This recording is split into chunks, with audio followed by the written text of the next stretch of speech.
ముందుగా ఈ చేప ముక్కలనైతే మంచిగా వాటర్ కంటెంట్ పోయేలాగా ఆరబెట్టుకోవాలి. నెక్స్ట్ వీటన్నిటిని కూడా ఒక ఆయిల్‌లో వేసుకొని మంచిగా ఫ్రై చేసుకోవాలి. డీప్ ఫ్రై చేసుకున్న తర్వాత నెక్స్ట్ మనమైతే జీలకర్ర అండ్ మెంతులను కూడా పౌడర్ చేసి పక్కన పెట్టుకోవాలి. ఈ విధంగా అయితే చాలా స్మూత్‌గా పౌడర్ చేసుకోవాలి. నెక్స్ట్ ఎల్లిపాయలు ఇంకా కారాన్ని కూడా మనం మిక్సీ వేసుకొని పట్టుకోవాలి. కొంచెం అల్లం కూడా పచ్చివాసన పోయిందాకా ఆయిల్‌లో ఫ్రై చేసుకోవాలి. నెక్స్ట్ ఇందులోనే నేను మెంతిపిండిని కూడా ఒక హాఫ్ స్పూన్ అయితే కలిపాను. నెక్స్ట్ మనం ఫ్రై చేసి పెట్టుకున్న చేప ముక్కలను కూడా ఇందులో కలిపి మొత్తం మిక్స్ చేస్తున్నాను.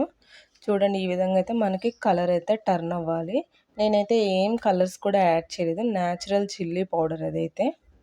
మనకైతే ఈ పచ్చడి ఒక 1 మంత్ అయితే స్టోర్ ఉంటుంది. నెక్స్ట్ నేను ఇందులో కొంచెం లెమన్ వాటర్ కూడా యాడ్ చేశాను. లెమన్ వాటర్ పోసుకోవడం వల్ల పికిల్ అయితే చాలా టేస్ట్‌గా ఉంటుంది. ఇంకా ఎక్కువ రోజులు నిల్వ కూడా ఉంటుంది. ఇలా 4 లెమన్స్ అయితే తీసుకొని నేనైతే కట్ చేసి మంచిగా జ్యూస్ అయితే తీసుకున్నాను. ఇది యాడ్ చేసుకోవడం వల్ల అయితే పికిల్ సూపర్ అంటే చాలా టేస్ట్‌గా ఉంటుంది. Please subscribe my channel and thank you for watching my videos. Please like the videos.